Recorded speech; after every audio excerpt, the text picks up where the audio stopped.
Hello students, hello everyone, कैसे हैं आप सब लोग। आई होप सभी बढ़िया भले चंगे होंगे। तो आपकी तैयारी में एक सपोर्टिंग हैंड रखते हुए ये है आपका डिफरेंशियल इक्वेशन का तीसरा लेक्चर। तो डिफरेंशियल इक्वेशन में पहले दो लेक्चर्स में हमने डिस्कस किया है अबाउट के सेपरेशन ऑफ वेरिएबल से कैसे सॉल्यूशन आप निकाल सकते हो। फिर उसका जो एक प्रीवियस ईयर का क्वेश्चन था वो हमने सेकंड पार्ट में डिस्कस किया है। एंड एक मेन टेक्निक के जो किस तरीके से फर्स्ट ऑर्डर फर्स्ट डिग्री की किसी डिफरेंशियल इक्वेशन को आप सॉल्व करने के नज़दीक ले जा सकते हो, या उसकी मेथडोलॉजी आप देख सकते हो कि किस मेथड से आपको उसे सॉल्व करना चाहिए।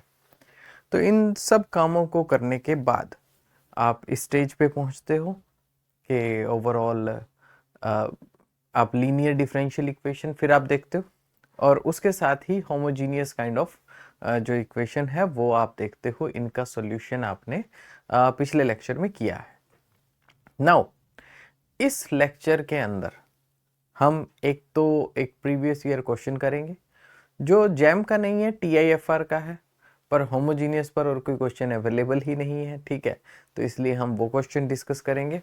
Along with that we will discuss exact differential equation क्या होती है, उसका सॉल्यूशन आप कैसे करना है, और उसका भी एग्जांपल डिस्कस करेंगे। उसके क्वेश्चन आपके मतलब एग्जाम में नहीं देखे गए हैं, बट इट्स ओके, कभी भी ज़रूरत पड़ सकती है।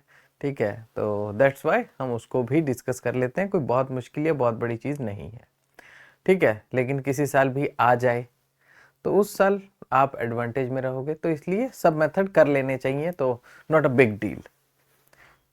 सो differential equation part 3 we will discuss again। Telegram channel join कीजिए। ठीक है, आप इसका स्क्रीनशॉट ले सकते हैं, एंड देन उसके अंदर डिस्कशन ग्रुप भी है जिसके अंदर स्टूडेंट म्यूचुअली एक दूसरे की हेल्प करते हैं एंड किसी भी क्वेश्चन को सॉल्व करने के लिए। तो ये हमने लास्ट लेक्चर में देखा था, लीनियर एंड होमोजीनियस। तो आज हम पढ़ने वाले हैं एग्जैक्ट डिफरेंशियल और उसके कुछ क्वेश्चन, पर उससे पहले हम देख लेते हैं कि जो इससे रिलेटेड हमारे पास क्वेश्चन है उसको हम किस तरीके से टैकल करेंगे।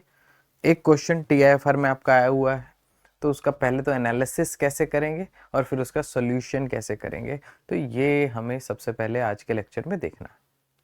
सो लेट्स स्टार्ट कि हमारे पास है यहाँ पर एक क्वेश्चन जो कि व्हाट आई एम सेइंग कि आपके TIFR में आया हुआ है, and the question is x dy by dx is equal to y, और यहाँ पर है आपके पास ln y minus ln x and plus 1 like this. तो ये है ऐसा, उसके साथ प्रोवाइडेड ये है कि जब when x is equal to 1 y is equal to 3, तो जब x 1 है तो y 3 है, और फिर आपसे पूछा गया कि find y when x is equal to 3। तो x 3 के लिए आपसे y पूछा गया है, तो ये चीज है। सो इस क्वेश्चन को अब हमने सॉल्व करना स्टार्ट करना है। तो हम देखते हैं कि TIFR का देखो क्वेश्चन है, और TIFR का एग्जाम आपका होना ही है। सो ठीक है, हो सकता है काम आ जाए, इसी तरीके का कोई और क्वेश्चन आपके एग्जाम में आ जाए। नाउ ये क्वेश्चन आपने देखा, जैसे ही क्वेश्चन आपके सामने आया आपको क्या नजर आया? आपने देखा कि इसमें नजर आ रहा है फर्स्ट ऑर्डर फर्स्ट डिग्री। ठीक है, तो फर्स्ट ऑर्डर फर्स्ट डिग्री नजर आते ही दिल ने दस्तक दी, दिल से आवाज आई, सॉल्यूशन है। सॉल्यूशन है, सबसे पहले आपने देखा कि सेपरेबल, क्या मैं इनको x का फंक्शन और y का फंक्शन सेपरेट कर सकता हूं? Is there any way? तो देखो यहाँ पर कुछ y और कुछ x में आपके पास प्लस में पड़ा है, जिसको मैं अलग से नहीं ले जा सकता। तो मतलब मैं कंप्लीटली x का फंक्शन और कंप्लीटली y का फंक्शन प्रोडक्ट में मेरे पास नहीं है। तो यहाँ ऐसा है, अगर मैं इसको log a minus log b करके मतलब y बाई x के तौर पे भी लिख के अगर रखूं, उस केस में भी मतलब इसकी दूसरी फॉर्म क्या बनेगी, इसकी दूसरी फॉर्म मैं लिख सकता हूँ, यहाँ डिवाइड में ले जाऊं तो dy by d x y by x, तो ये x डिवाइड में ले आए, ln ये भी हो जाएगा y by x ln y minus ln x plus 1। ठीक है, तो ये जो आपके पास है, अब इसमें पहली बात तो ऐसा नहीं है कि y का फंक्शन अलग और x का फंक्शन अलग हो जाए। अगर ये फंक्शंस अलग हो जाते तब तो हमारे लिए काम हो जाता आसान, ठीक है, कि भी सेपरेबल हो जाता, लेकिन अभी ये सेपरेबल नहीं है। तो ठीक है, बात भी सेपरेबल नहीं है, कोई बात नहीं। नेक्स्ट लीनियर, तो लीनियर इसमें y की वैल्यू यस 1 यहां तो नजर आ रही है, पर ये भी तो साथ में है। सो ओनली सिंगल y नहीं है, उसके साथ y की और भी टर्म्स हैं। तो देर कुड बी सम वे जिससे इसको, ठीक है, थोड़ा सा मॉडिफाई करके सॉल्व किया जा सके, ठीक है, लेकिन वो भी इसमें ऐसा कुछ नजर नहीं आ रहा है। चलिए, तो लीनियर के बाद अब हम देखते हैं होमोजीनियस। तो होमोजीनिटी जब हम देख रहे हैं तो वी कुड सी कि ये y बाई एक्स, ठीक है, ये जो है ऊपर भी पावर जो है वो 1 है, नीचे भी 1 है। अब जो भी चीज लोगरिथम में होती है, लोगरिथम में इसकी पावर क्या है, ये 1 है, मतलब 1 बाय 1, ऊपर भी 1 नीचे भी 1। और सेम यहाँ जो 1 है, ठीक है, तो 1 में भी आप एक हिसाब से उसकी 0 पावर है, तो ऊपर और नीचे बराबर के तौर पे आप इसको लेके चल सकते हो। फाइन, तो जब इसको कंप्लीटली एक हिसाब से y बाई एक्स के तौर पे लिखा जा सक रहा है इन सम वे। आप जैसे मैं आपको बताऊं कि जैसे मान लीजिए साइन डायमेंशन, अगर डायमेंशनैलिटी की मैं बात करूं कहीं पर, तो कहीं पर कितनी डायमेंशनैलिटी होती है, तो लोगरिथम में जो भी क्वांटिटी आप देखते हो उसमें क्या होता है, उसका ऑर्डर आपका नहीं होता है, वो 0 लेना होता है फिजिक्स में। पर अगर आप सिर्फ मैथमेटिकल एक वेरिएबल के तौर पे ले रहे हो, उसमें डायमेंशनैलिटी का कोई इशू नहीं है, तो भी यहाँ पर आपके पास y बाई एक्स, तब आपके पास दोनों बराबर है। तो ये क्या है, यूनिफॉर्मिटी इसमें वो है जो आपको चाहिए। इस बेस पर आप इसको, जो भी न्यूमरेटर में जो डिग्री है डिनोमिनेटर में भी वही डिग्री है और वो आ रही है, ठीक है। तो ये एक थोड़ा सा वाइड पर्सपेक्टिव रखते हुए आपको समझ आएगा, या और इससे आपको और भी पता चलेगा कि होमोजीनियस किसको कहते हैं। तो बस आपको पता चल गया कि हाँ, ये होमोजीनियस से सॉल्व हो सकती है। अगर ये होमोजीनियस से सॉल्व हो सकती है तो आपके पास क्या है, तो अगर ये होमोजीनियस से सॉल्व हो सकती है, इन दैट केस आप क्या करोगे कि y equal to v x put करोगे, या भाई वो तब तो ये इस फॉर्म में पुट करते, भी इसमें आप ये सोच सकते हो सीधा कि y बाई एक्स को आपने v पुट किया है, अलोंग विद दैट एंड जो d y by d x है उसको v plus x d v by d x, ये आप इसको पुट कर सकते हो। नाउ अब मैं अगर इनकी वैल्यूज को इसमें पुट करूं तो क्या होगा, इधर हो जाएगा v plus x d v by d x is equal to y by x को मैं, या y को मैं वी एक्स लिखूं, x कैंसिल करूं, वो बात एक ही है, तो v और ये हो जाएगा ln v और ये हो जाएगा प्लस 1, लाइक दिस। सो आगे मैं क्या कर सकता हूं, तो TIFR का क्वेश्चन है, हल्का सा तो लेंदी हो गई,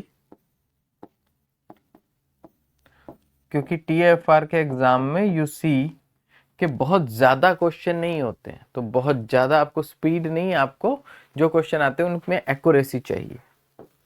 तो ये v और v आप कैंसिल कर सकते हो, एंड देन यू सी कि x dv by d x है आपके पास और equal to v ln v है आपके पास, दैट्स इट, ये आपके पास है।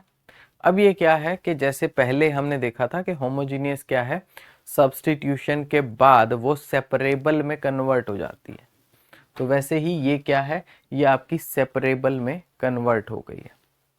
तो अब इसको ले आते हैं नीचे,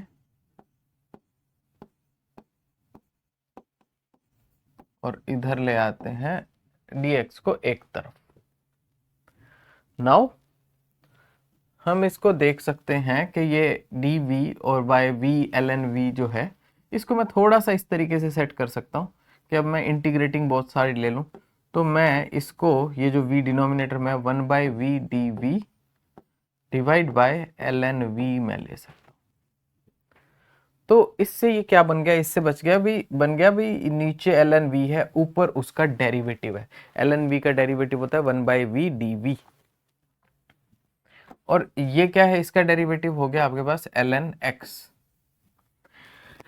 और साथ में आपने कांस्टेंट मान लिया कि भाई ln c, ये आपने कांस्टेंट कंसीडर कर लिया यहां पर। तो अब ये क्या हो गया, ये हो गया आपके पास ln of ln v according to this, और इसका जब हमने इंटीग्रेशन सॉल्व किया तो ln x इंटू सी, ठीक है, तो x इंटू सी ये आपके पास हो जाएगा। नाउ इस ln को हम कैंसिल कर देते हैं, तो ln v equal to x into C, और ये ln v क्या है आपके पास, तो ln v आपके पास हो जाएगा e raise to the power x into C, और v क्या है, y बाई x, तो y is equal to x e raise to the power x into C, ठीक है।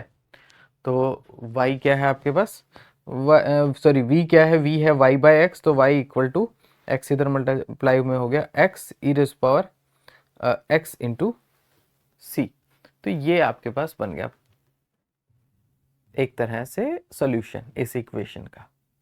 अब क्या है आपके पास, c जो कांस्टेंट है इसकी आपको वैल्यू फाइंड आउट करनी है।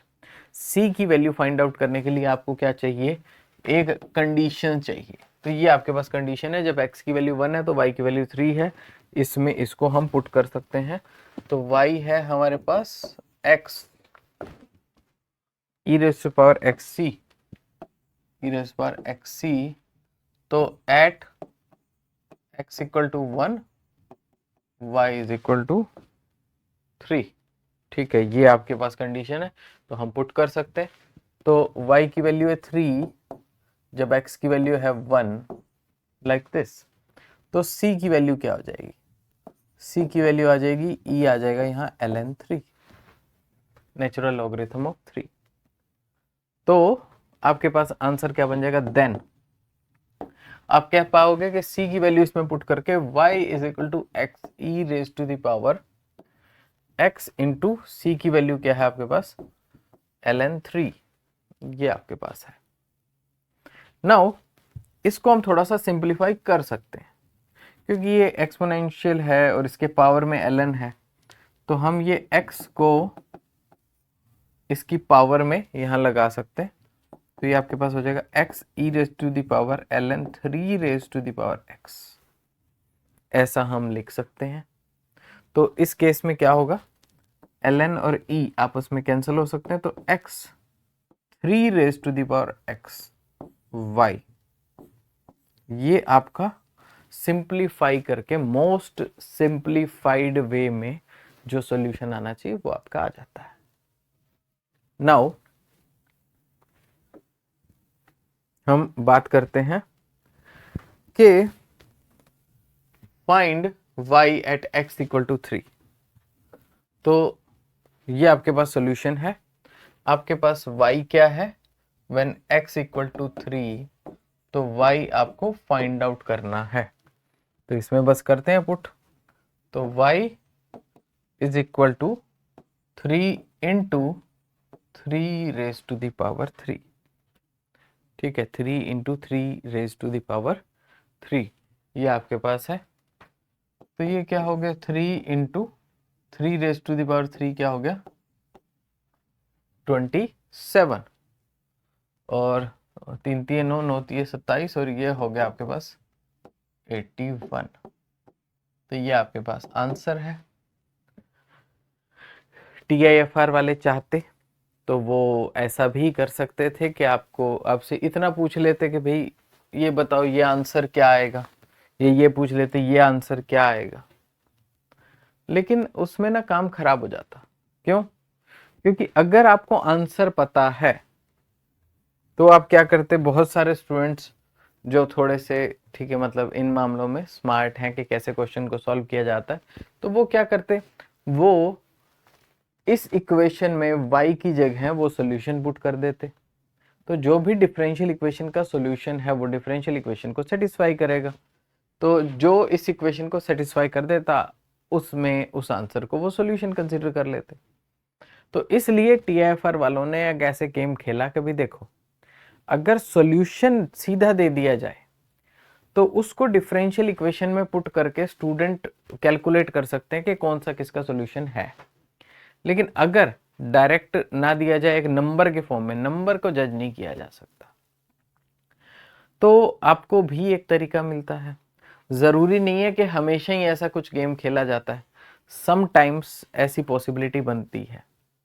जो अभी रिसेंटली नेट का एग्जाम हुआ था उसमें भी डिफरेंशियल इक्वेशन का एक क्वेश्चन है भी, जिसमें आपको उसका सॉल्यूशन निकालना है। हायर ऑर्डर फर्स्ट डिग्री का था वैसे वो, लेकिन उसका सॉल्यूशन गिवन था। बाय चांस अगर किसी को नहीं भी आता उसे सॉल्व करना, तो वो ये कर सकता था कि वो उस चीज को वापस उसी इक्वेशन में पुट कर देता। तो जिसके लिए इक्वेशन सेटिस्फाई हो जाती वो आंसर हो जाता। तो 5 मार्क्स का क्वेश्चन और उसके लिए इतनी मेहनत तो की जा सकती है। So that was just the case. तो ऐसी कुछ चीजें जो हैं वो हमेशा आपको एग्जाम में मिलती हैं जो आप कर सकते हो। तो यहाँ पर अगर मैं देखूं कि ये TIFR का एक क्वेश्चन था, आपने सबसे पहले क्या किया, इसको जज किया है कि किस तरीके से इसको सॉल्व किया जा सकता है। तो इसकी जजमेंट करने के बाद आपने होमोजीनियस का कंक्लूजन निकाला, ठीक है, क्योंकि ऊपर डिग्री नीचे डिग्री बराबर आपको टाइप की नजर आ रही थी, ठीक है, दैट्स वाई। और फिर आपने इसको फर्दर सॉल्व करना शुरू किया, ठीक। तो बाकी सारे स्टेप्स तो मैंने बताए हैं, और फिर फाइनली आपने ये कंडीशन पुट की। कंडीशन पुट करने के बाद भाई इसको फर्दर ये सॉल्यूशन आपका आ गया, और इसके बाद आपने x = 3 वैल्यू पुट करके आपने आंसर फाइंड आउट कर लिया। तो ये था हमारा एक होमोजीनियस का TIFR का क्वेश्चन। इसके बाद हम एग्जैक्ट की बात करेंगे। एग्जैक्ट डिफरेंशियल इक्वेशन क्या होती है, just wait for a few seconds, तब तक मैं थोड़ा पानी पी लूं जस्ट।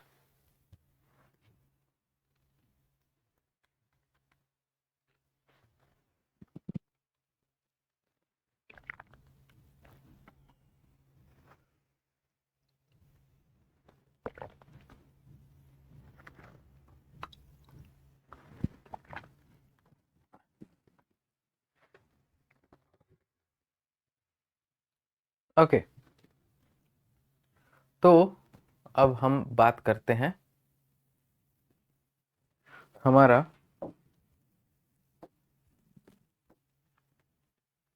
इसके बारे में, एग्जैक्ट डिफरेंशियल इक्वेशन क्या होती है। अब देखिए, आपने जब थर्मोडायनेमिक पोटेंशियल्स पढ़े होंगे तो वहां पर एग्जैक्ट डिफरेंशियल्स पढ़े होंगे। एग्जैक्ट डिफरेंशियल्स क्या होते हैं भाई, एक फंक्शन है आपके पास, मान लीजिए x y का ऐसा कोई फंक्शन है, और ये किसी कांस्टेंट नंबर के बराबर है। ये function is equal to a constant number, ये ठीक है बताया। तो ऐसे फंक्शंस में क्या होता है, ऐसे फंक्शंस में कि अगर आप भी एक पॉइंट से किसी दूसरे पॉइंट पे आपको जाना हो, तो वो किसी भी पाथ से आप चले जाओ, वो दोनों पाथ से आपका जो भी वर्क डन होता है, ठीक है, उसको कहें, या उसमें जो भी अगर बोले लाइन इंटीग्रल कहें, तो वो आपका दोनों पाथ से इक्वल होता है। तो ऐसे केस में मतलब इसको हम कैसे रिप्रेजेंट कर सकते हैं टाइप से, तो इसको हम देख सकते हैं कि अगर मुझे इसमें चेंज देखना है तो ये चेंज किसके बराबर होगा, this is equal to a constant है, तो ये तो जीरो हो जाएगा इसका डेरिवेटिव। लेकिन क्योंकि ये दो फंक्शंस का मतलब दो वेरिएबल्स का फंक्शन है, तो दैट्स व्हाई इसको हम इस तरीके से लिख सकते हैं कि भी देखो ये फाई में change with respect to x into d x, और फिर ये फाई में change with respect to y और डी वाई। इस तरीके से आप इसको लिख सकते हो। नाउ ये आपके पास क्या बन जाएगा, तो देखो अब ये दिस इक्वल टू जीरो है, तो आपके पास कुछ इस तरह की डिफरेंशियल इक्वेशन आएगी, m d x plus n d y equal to zero. आपके पास इस तरीके की डिफरेंशियल इक्वेशन होगी। ऐसी शक्ल बन सकती है कि dx और dy इनकी पावर 1 है, ठीक है, ताकि इसको फर्स्ट ऑर्डर फर्स्ट डिग्री कहा जा सके। नाउ हमें कैसे पता चलेगा कि ये m और n है, ये सेम फंक्शन फाई के x डेरिवेटिव और फाई के y डेरिवेटिव से बने हैं, हमें कैसे पता चला? तो हम क्या करते हैं, हम एक काम करते हैं, ये जो m का है, ये जो पोर्शन है, ये जो m है, जो ऑब्वियसली इसको हम with respect to y differentiate कर देते हैं, पार्शियली डेरिवेटिव, ठीक है। तो इसका मतलब क्या हो जाएगा कि इसका with respect to y partial derivative ले लिया, और इधर ये क्या है, ये जो n है इसका हम with respect to x partial derivative ले लेते हैं। तो ये बाय डिफॉल्ट क्या है आपके पास, बाय डिफॉल्ट है ये डेल y और ये हो गया डेल x, लाइक दिस। तो फर्क क्या हुआ, सिर्फ फाई का with respect to x with respect to y, phi का with respect to y with respect to x, ये डेरिवेटिव है आपका। तो del M by del y और del N by del x, ये आपकी कंडीशन है किस चीज की, जिससे आप कह सको कि आपकी जो डिफरेंशियल इक्वेशन है वो एग्जैक्ट है, ठीक है। तो आपकी डिफरेंशियल इक्वेशन एग्जैक्ट होने की ये कंडीशन है। लेकिन अगर, तो मैं यहां लिख देता हूं कंडीशन ऑफ बीइंग एग्जैक्ट,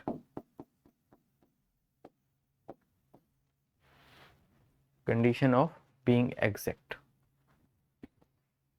चलिए नेक्स्ट हम देखते हैं कि अगर ये एग्जैक्ट है तो फिर इसका सॉल्यूशन क्या होगा।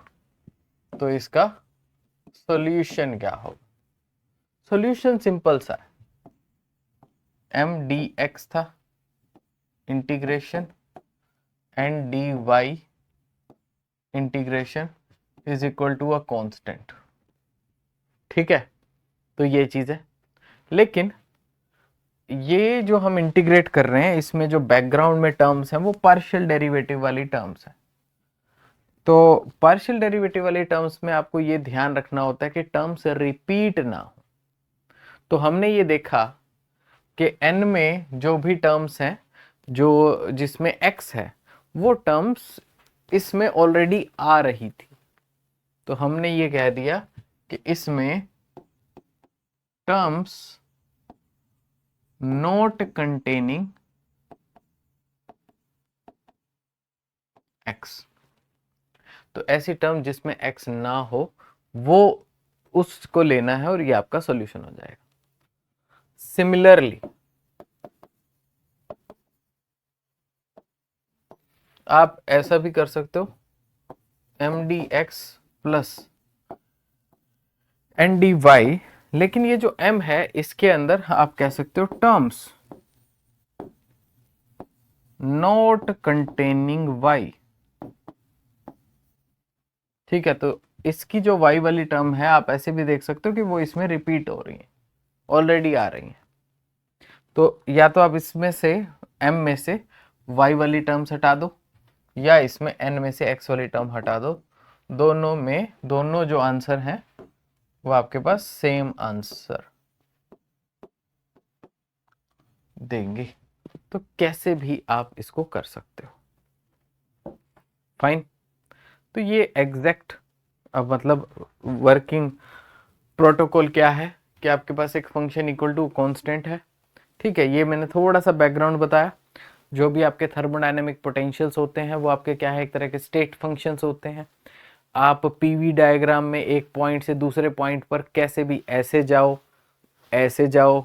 या ऐसे ऐसे ऐसे ऐसे, ऐसे स्टेप करते हुए जाओ, तो आपका टोटल जो भी वर्क डन होगा, ठीक है, मतलब जो जो स्टेट चेंज करते हुए जो थर्मोडायनेमिक पोटेंशियल में जो चेंज होगा वो आपका सेम बनेगा। ठीक, तो वर्क डन नहीं बोलना चाहिए, हाँ, तो वो चीज़ सेम बनेगी। अब जब वो चीज़ सेम बनेगी तो आपको क्या देखना है, फिर आपको देखना है कि भाई एग्जैक्ट की ये कंडीशन है जिससे ये श्योर हो जाता है कि ये एक ही फंक्शन से बने हुए हैं ये दोनों। तो आपको ऐसी शक्ल मिलेगी और इसको आप ऐसे चेक कर सकते हो। अगर वो एग्जैक्ट है तो आपको पता चल गया भी ये कॉमन फंक्शन से बने हुए हैं, सिंपली इंटीग्रेशन करना है और इक्वल टू कांस्टेंट रखना है। डेरिवेटिव करने पर जो कांस्टेंट गायब हो गया था वही इंटीग्रेशन करने पर उस कांस्टेंट को वापस ले आना है। लेकिन क्योंकि ये पार्शियल में टर्म्स रिपीट हो जाती हैं, ठीक है, तो वो थोड़ा सा पार्शियल को अगर ज़्यादा अच्छे से समझोगे तो पता चलेगा, लेकिन अभी के लिए मान लो कि भाई हो जाती है।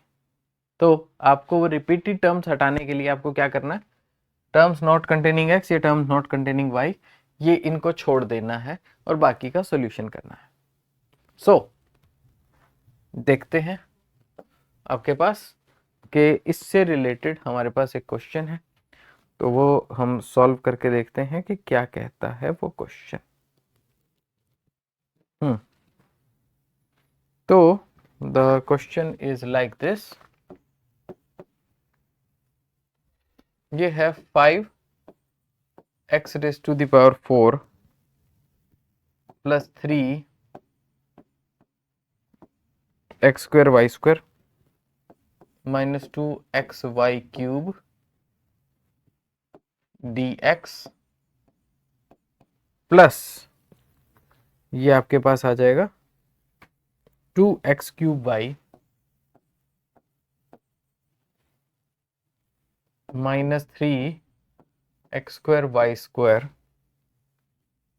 Minus 5y raised power 4 like this. तो ये हमारे पास डिफरेंशियल इक्वेशन है जिससे हमें सॉल्व करना है। तो डिफरेंशियल इक्वेशन आपको नजर आई, नजर आते ही आपने देखा कि दया ये इसमें कुछ ना कुछ तो चक्कर है। क्या चक्कर है, आपने देखा कि dx और dy दोनों सेम पावर में, 1 पावर में, तो dy by dx first order first degree ही है इसमें। उसके बाद फिर आपने कहा कि भाई दया चेक करो इसमें कौन से मेथड से सॉल्व हो सकता है। तो सबसे पहले सेपरेबल, सेपरेबल भैया ये एक्स वाई तो सारे गुत्थम गुत्था हुए पड़े हैं, ये सेपरेट नहीं होता। सो देयर इज नो वे जो हमें नजर आ रहा हो कि इसमें कुछ कॉमन आके कुछ कट जाता हो, ऐसा कुछ भी नहीं हो रहा है। तो सब गुत्थम गुत्था हुए पड़े हैं, इनको सेपरेट नहीं किया जा सकता। दूसरा पॉइंट, आपके पास लीनियर, लीनियर में y की पावर 1 होनी चाहिए, ठीक है, ऐसा फैक्टर नहीं है, y की ज्यादा पावर अवेलेबल है और सब मिक्स में अवेलेबल है, तो ऐसा अलग भी उसको नहीं किया जा सकता, लीनियर भी नहीं हो सकता। होमोजीनियस, यस होमोजीनियस है, ठीक है, होमोजीनियस है तो आप dy बाई डी एक्स इसको y equal to v x आप पुट करोगे, लेकिन उसमें परेशानी हो जाएगी। परेशानी उसमें ये हो जाएगी कि आपके पास न्यूमरेटर में और डिनोमिनेटर में एक बड़ा सारा भाई फैक्टर आ जाएगा v का ऊपर और नीचे, फिर आपके पास वे नहीं होगा कि इसको सॉल्व कैसे किया जाए। तो फिर आपको उस केस में क्या करना पड़ेगा भी, क्योंकि वो फैक्टर वहां पर जाकर थोड़ा सा अनसॉल्वेबल सिचुएशन में आ जाता है, वहां पर उसे सॉल्व करने के लिए आपको डिवाइड करना पड़ेगा। तो जैसे वो अलजेब्रिक टर्म्स आप, ठीक है, ये जो एक्सप्रेशंस है इनको डिवाइड करते हो तो भी क्या आया, दिस प्लस दिस, ठीक है, तो वो मतलब ओवरऑल जो टर्म आ जाती है कुछ मल्टीप्लाई में कुछ प्लस में, इस तरीके से उसको कन्वर्ट करके देन आप फिर उसका इंटीग्रेशन सॉल्व कर पाओगे, लेकिन आंसर सेम आएगा। तो वो जो होमोजीनियस का मेथड है, यस इस पे लग सकता है, कोई डिफरेंशियल इक्वेशन मल्टीपल वेज से सॉल्व की जा सकती है, उसमें कोई दिक्कत नहीं है, तो ये होमोजीनियस लगेगा, लेकिन वो थोड़ा टीडीएस मेथड पड़ेगा, वो आप अपने रिस्क पे ट्राई कर सकते हैं, ठीक है। तो जब आपको होमोजीनियस में थोड़ा सा सॉल्व करते ही लग जाएगा कि ये भी इसमें थोड़ा मुश्किल बन रहा है, तो फिर नेक्स्ट लेवल आप एग्जैक्ट देख सकते हैं, ठीक है। तो जैसे ही अगर आपने कोई बड़ी सारी स्टेटमेंट देखी तो इट्स ऑलवेज बेटर कि पहले तो एग्जैक्ट ट्राई कर लो, अगर एग्जैक्ट हो तो फिर आपको पता है, फिर तो काम बड़ी आसानी से हो जाएगा, तो फिर तो बहुत ही ईजी है। तो हम क्या करते हैं, भी एक काम करते हैं, अब इसका एग्जैक्टनेस चेक कर लेते हैं। तो ये है m dx plus n dy equal to 0, तो ये ऐसा है। तो हमें m को विद रिस्पेक्ट टू y, तो जो x के साथ है वो x से तो डेरिवेटिव उसका हो ही चुका है, तो अब आपको उसका y के रिस्पेक्ट में करना है। तो इसको अगर मैं विद रिस्पेक्ट टू y करूं, ये हो गया 0 प्लस ये हो जाएगा 6x² माइनस ये हो जाएगा 6xy², ये आपके पास आ जाए। सिमिलरली अगर मैं करूं इस n को विद रिस्पेक्ट टू x, तो क्या होगा, तो इसको विद रिस्पेक्ट टू x करने पर ये हो जाएगा 6x² माइनस ये हो जाएगा माइनस 6xy² माइनस 6xy²। तो ये और ये बिल्कुल सेम आ रहे हैं, तो डिफरेंशिएट ही करके देखना है, तो पहले पता चल जाएगा एग्जैक्ट है कि नहीं है। अगर एग्जैक्ट नहीं हो तो एक बार होमोजीनियस मेथड से आप सोच सकते हो, अगर एग्जैक्ट है तो फिर भैया एग्जैक्ट से ही करो। तो ऐसा नहीं है, सॉल्यूशन है का मतलब ये है कि भाई चारों मेथड आपके माइंड में रहें, पर वो इजी किसी भी मेथड से हो सकता है। तो अब ये इक्वल है तो हैंस एग्जैक्ट है, एग्जैक्ट है तो आप क्या कर सकते हो भाई, इंटीग्रेट करो m dx और n dy इस तरीके से, तो ये क्या हो जाएगा, तो आपके पास इसका इंटीग्रेशन करोगे तो m dx plus n dy equal to constant, और इसको मैं नॉट x लिख देता हूं, टर्म्स नॉट कंटेनिंग x, तो m dx ये होगा 5 x raise to the power 5/5 plus 3 with respect to x कर रहे हैं तो x³/3, x² का x³/3 और y का y² हो गया माइनस 2, और x जो है वो है x²/2 y³, ये आपका हो गया, ठीक है। तो ये आपके पास बन गया, सब सेटिंग है जी, सारे कैंसल आउट हो गए। नाउ तो ये तो हो गया ये वाला पार्ट, प्लस अब इसमें आपको जिसमें x नहीं है वो टर्म लेनी है, ये टर्म नहीं लेनी, ये टर्म नहीं लेनी, तो सिर्फ ये टर्म लेनी है, जो टर्म आपके पास है -5, इसको y के रिस्पेक्ट में कर रहे हैं तो y 5/5, सब सेटिंग है जी, सारे कैंसल आउट हो गए, तो ये आपके पास बन गया। तो this is equal to constant, तो ये अगर इसको मैं कलेक्टिवली एक जगह पे लिखूं तो ये बन गया x रेज़ पर 5 minus y raise to the 5 plus x³ y² minus x² y³ is equal to constant. तो ये आपके पास आपका आंसर है, इस इक्वेशन का सॉल्यूशन है। नाउ एक चीज आप छोटी सी वेरीफाई कर सकते हैं जो मैं आपको बताता हूँ।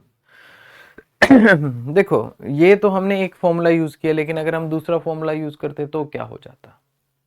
अब अगर आप ये देखोगे कि इसमें हमने कौन सी टर्म छोड़ी है, ये और ये टर्म छोड़ी है।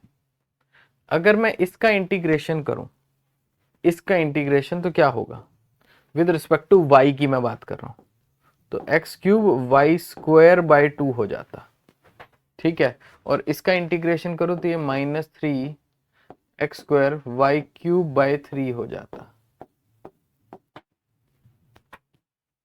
ठीक, तो इसका इंटीग्रेशन क्या आता, x³ y square minus x² y cube, x³ y square minus x² y cube, ये तो ऑलरेडी आ रहा है इसमें, तो ये इस चीज में आ रहा है ऑलरेडी, तो इसलिए इन दोनों में हमने लीव कर दिया कि भाई सॉल्यूशन का पार्ट तो है, पर वो सॉल्यूशन का पार्ट इसमें कवर हो चुका है, तो इसलिए हम इसमें से लीव कर दें।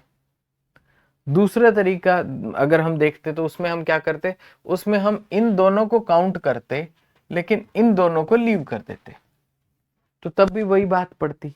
तो इसमें क्या होता कि terms not containing y, y इसमें और इसमें है, इसमें नहीं है, ये रखते, ये दोनों लीव कर देते और उसको पूरा रखते फिर, तो जो दूसरा फॉर्मूला है उसके अकॉर्डिंग। तो ये जो मैंने आपको पहले बताया कि ये वही टर्म्स हैं जो रिपीट हो रही हैं, और रिपीटेड टर्म्स को जस्ट हम इग्नोर कर रहे हैं, उसका मेथडोलॉजी है। अब आप इसमें से इग्नोर कर दो या इसमें से इग्नोर कर दो, वो एक ही बात है, तो आप जैसे भी आप उसको करोगे इट्स फाइन। तो ठीक, ये जस्ट एक सैंपल था, इसको मैं अलग से कर देता हूं और ये आपका आंसर है। तो एग्जैक्ट काफी इजी पड़ता है, किसी स्टूडेंट को ट्राई करना हो तो होमोजीनियस से कर सकते हैं, ठीक है, लेकिन वो थोड़ा सा टीडीएस पड़ेगा, थोड़ा सा डिवाइड और ये करना पड़ेगा, तब जाके उसका सोल्यूशन हो पाएगा, अदरवाइज उसका सोल्यूशन थोड़ा सा मुश्किल है। फाइन, तो ये है आपके पास एग्जैक्ट। उससे पहले हमने ये पढ़ा कि एग्जैक्ट डिफरेंशियल इक्वेशन जो है वो आपकी क्या होती है। तो एग्जैक्ट में आपके पास इस तरीके का एक फंक्शन, जिसको आप ऐसे लिख सकते हो, अगर इसका मैं डेरिवेटिव लूं तो बिकॉज हेयर इस साइड ये कांस्टेंट है, तो ये आपके पास 0 वैल्यू देगा। ठीक है, एंड तो इसको हम ऐसे लिख सकते हैं, फिर ये इस तरीके से पूरा हमने स्प्रेड करके काम किया, और मैंने ये भी बताया थर्मोडायनेमिक्स में आप जो एग्जैक्ट डिफरेंशियल्स देखते हैं वो यही चीज है। एंड तो इसके हमने 2 फॉर्मूले बनाए और मैंने कहा सेम आंसर आएगा, जिससे मैंने इस क्वेश्चन में आपके लिए प्रूव भी किया कि जो टर्म्स उसमें हम रिजेक्ट कर रहे हैं या दूसरे केस में जो टर्म्स हम उसमें रिजेक्ट कर रहे हैं, तो वो सेम आंसर देती हैं। तो बस हम उसे एक बार काउंट करने के लिए हम उसे एक बार रिजेक्ट कर देते हैं, एक बार एक्सेप्ट कर लेते हैं, ये आपके पास मेन कहानी है। Fine, so guys, differential equation में हमने एग्जैक्ट डिफरेंशियल इक्वेशन हमने ये पढ़ी है, अलोंग विद दैट हमने उसका क्वेश्चन किया है, और होमोजीनियस का भी एक और क्वेश्चन जो TIFR के एग्जाम में आया हुआ है, बहुत ही बढ़िया क्वेश्चन, वो हमने सॉल्व किया है। होपफुली आपको अब किस तरीके से फर्स्ट ऑर्डर फर्स्ट डिग्री को देख के मेन इंपॉर्टेंट पॉइंट ये है कि प्रोसीड कैसे करना है। भी आपको first order first degree equation दिखी तो उस पर रैंडमली नहीं सोचना है, एक पर्टिकुलर वे में सोचो जिससे आप उसका सॉल्यूशन कर सको। ठीक है, सो दैट इज इंपॉर्टेंट। तो ये है आपके पास, अगेन टेलीग्राम चैनल आप ज्वाइन कर सकते हैं और डिस्कशन ग्रुप का भी पार्ट बन सकते हैं, और उसमें आइए। अगर आपको लगता है कि भाई आपकी अच्छी तैयारी हो चुकी है, तो जो स्टूडेंट क्वेश्चन पूछते हैं उनके कोशिश कीजिए सवालों के जवाब दें, ताकि कोई आपकी क्वेरी हो तो उस पर भी फिर कोई जवाब देगा। तो इस तरीके से एक म्यूचुअल हेल्प का एक सिस्टम, एक इकोसिस्टम क्रिएट होगा, ठीक है, जो कि स्टूडेंट्स के लिए ऑनलाइन और ऑफलाइन टीचिंग में थोड़ा सा यही फर्क होता है। और अगर इस गैप को अगर हम बिल्ड कर दें तो ये बहुत ही एक अच्छी चीज रहेगी, क्योंकि ऑफलाइन में क्या रहता है, आप अपने दोस्तों के साथ बैठ के उसकी कॉपी चेक कर सकते हो और कोई डाउट हो तो म्यूचुअली डिस्कस कर सकते हो। ऑनलाइन में इस चीज़ में थोड़ी सी कमी रहती है। तो और ऐसा कोई प्लेटफॉर्म बनने से ठीक है आप सबको ही उससे रिलेटेड आपको बेनिफिट मिलेगा। तो आई होप आप को ये सेशन जो है वो आपको पसंद आया होगा। अलोंग विद दैट आप जो टॉपिक चाहते हैं कि हम इसके ऊपर आपके लिए लेक्चर लेकर आएँ या PYQs लेकर आएँ, तो जो भी आपकी क्वेरीज हो वो आप कमेंट सेक्शन में डाल सकते हैं। ठीक है, तो हम कोशिश करेंगे कि हमारे आने वाले लेक्चर हम उसी के अराउंड डिज़ाइन करें। तो I hope enough for today. तो मिलते हैं गाइस नेक्स्ट लेक्चर में। Till then bye bye, take care.